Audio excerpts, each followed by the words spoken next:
Fatiha.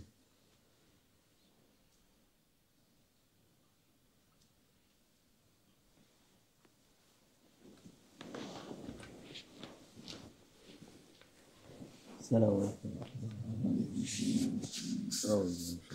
بسم الله الرحمن الرحيم والصلاة والسلام على رسول الله محمد سيد الأولين والآخرين. مدد يا رسول مدد يا سادة أصحاب الشيخ إن شاء الله فاز شيخ محمد مدد طريقتنا الصحبة والخير في الجميع.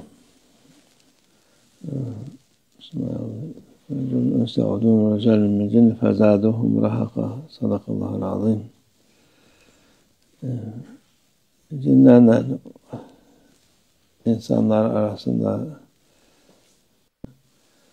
biz de aynı şekilde bu sen bu cinlerle insanların arasındaki alaka bazı şeylerde oluyor. This is about the jinns and the relationships and things that may happen between jinns and humans, because there are things that sometimes happen. Şimdi insanlar, bu zamanda yaşayan insanlar, bazı tayfa insan var. Birini gördü mü sende cin var, sende büyü var diye adamın kafasını karıştırır. And this is important to mention and to point out that because there's a group of people these days and they say to a person that you have a jinn, you have a spell on you, and they confuse that person's mind. O herkes onu göremez, bilemez. But to say such a thing is not something anyone can say. To be able to see something like this or to know something like this is not something that anyone can do, and people make all these types of claims while it is not something people can just know. O nadir olur yani. To be struck by a jinn or to be under its influence is something that is rather a rare occurrence. Ama tabii insanlara karışıp da içine cin girdi de şey yapan çok nadir bir şeydir. It is of course possible that a jinn may mix with people and may enter a person, but again, this is something which is very rare. Ama çarpma olabiliyor.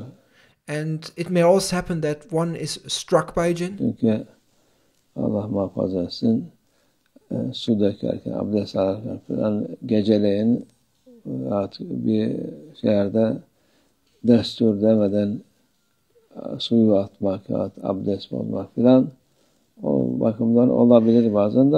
And there are some situations where one should be very careful about in order not to be struck by a jinn. For example, nighttime, or when pouring water, or when breaking one's ablution at nighttime in some remote places, without saying destur, without asking for permission. In such circumstances, it may happen that one may be struck by a jinn. Ama her gördüğüne sende büyü var, sende cin var diye söylemek insanların kafasını karıştırır. But no one is authorized to make bold claims just to say to everyone they see, you have a spell, you have a jinn. And no one is allowed to just confuse people's minds, and you cannot just go out and just tell people who have a jinn. Söyleyen de yani ben Fatih için söylemişse yalan söylemiş olur. And this is a very careful, very dangerous thing to say, and one must be very careful and refrain from saying such things. And it's even worse if someone says such things for his own interest in order to make a gain or profit, because then you have lied. Ona da günah olur. And to lie, it is a sinful act. Karşısındaki insana da kafasını karıştırdığı için ona da gene Onun da başka günahı olur. And also for having confused another person's mind is also another sin. Bu zamanda yaşadığımız zaman cinden daha beter.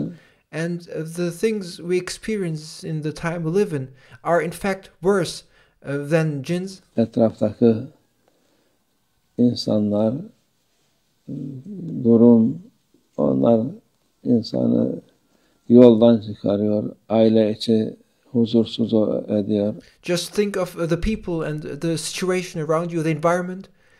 They lead people astray. They cause discord in the family.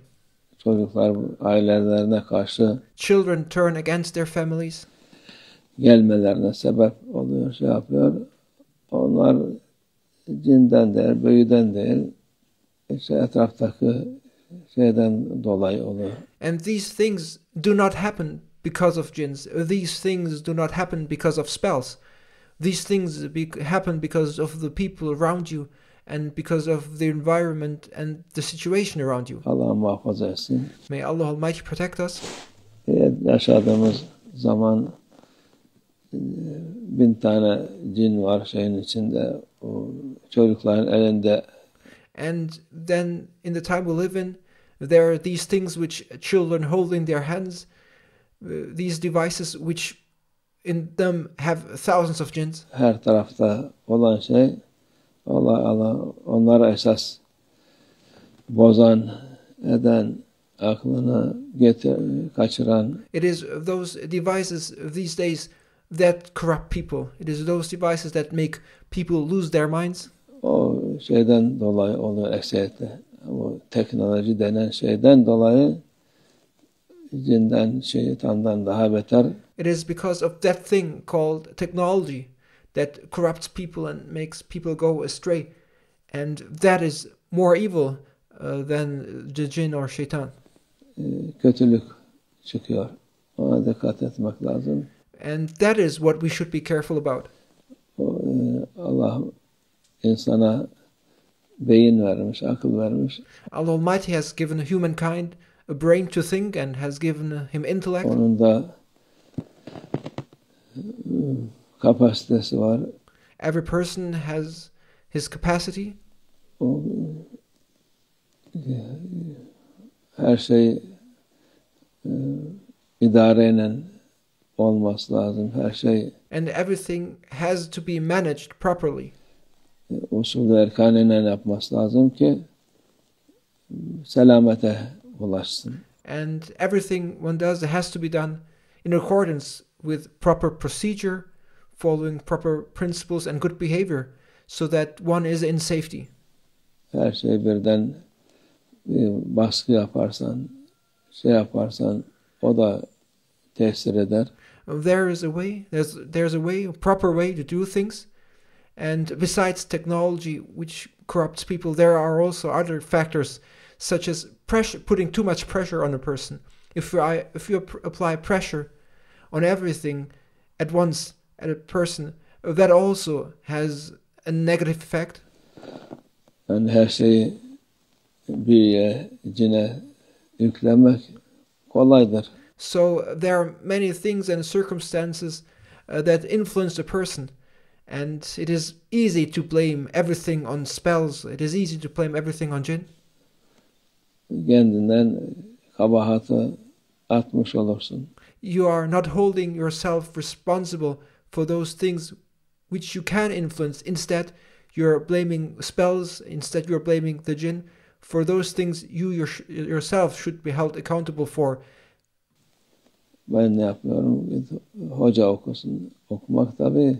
And instead of taking measures themselves and putting themselves right, then people reach out to hojas, to imams, to recite on them. Sen hocadan önce sen evde okuyacaksın. But before you reaching out to the hoja, you should start with yourself, and you should start reciting at home.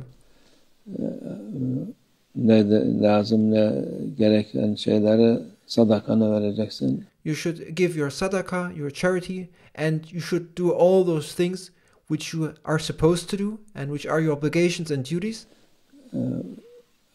Ayatul Kursi'ler, İhlaslar onları okuyup And you should make it your habit to read Ayatul Kursi, to read Surat al-Ikhlas. Sen yapabilirsen bu bütün şerlere karşı haset, nazar, cin, büyü falan ne varsa And those things, those good deeds and good actions, and you fulfilling your obligations and duties are a protection for you against all evils. And it is you yourself who can do these things and should do these things. And if you fulfill these things, they will protect you from envy, from evil eye, from jinns, from spells, whatever there is. İnsan her gün 7 tane Ayatul Kursi okuyup etrafını üflesin. For example, a person should read Ayatul Kursi 7 times every day and blow around themselves.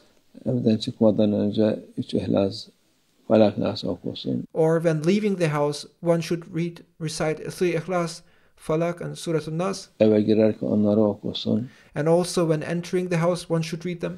Eve girerken selam versin, çıkarken selam versin. And also one should give a salam when entering the house, and one should give a salam when leaving the house. Onlar koruma olur. And those things will protect you. Evdeki insanlara da hidayete vesile olur. Aile huzuru olur.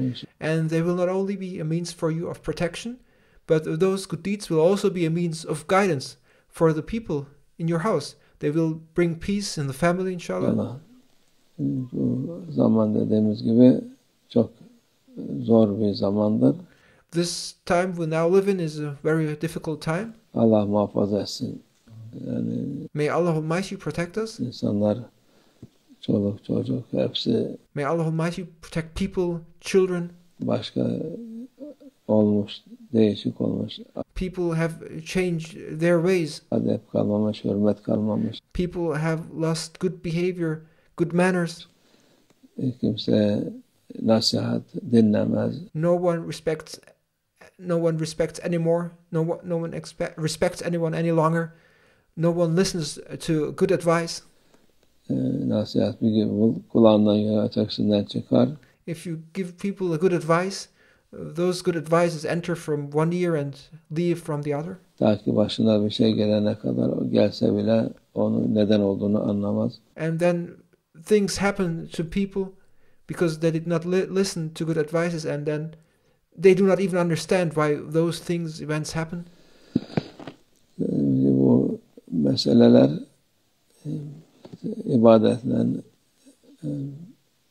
dualarla korunur Allah'ın izniyle. But in order to protect oneself, what one should do is fulfill one's worship.